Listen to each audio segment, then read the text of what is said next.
Hey guys, today we're doing Lua again, so we're going to do Pong 3. So we go into main now. Let's see what's changed.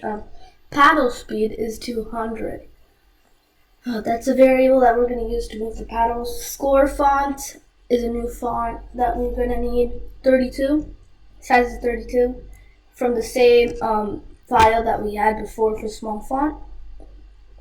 Player 1 scores 0, player 2 scores 0, player 1 Y is 30, player 2 Y is virtual Y minus 50. And then love.update. This function is basically the tick function in most loops in in Java. That's what this does. It has a delta time passed in, so if you need, you can use it in this.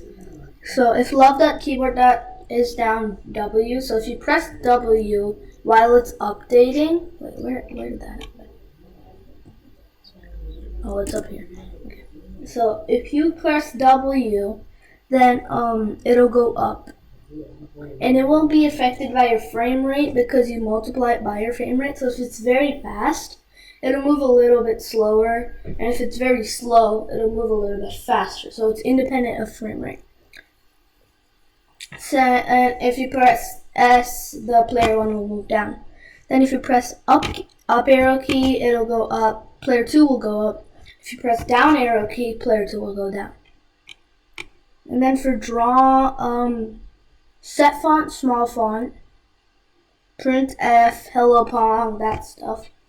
And then love.graphics.rectangle fill 10, player 1 Y, that stuff. Actually, this should go down, so I'm just gonna put it here.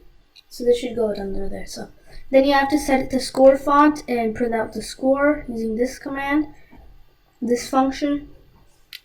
It's just print the same thing that we used here, except it's not formatted. And then you just draw 3 rectangles, and yeah, that's it. This is just like the paddle update. It'll now move, so the ball won't move, just the paddles. So if we run this, the paddles will move. So if I press W, yeah, we don't have boundaries yet. So if I press W, goes up, S goes down, and if I press up, it goes up, and down is down. So, yeah, that's it for this one. Hope you guys enjoyed.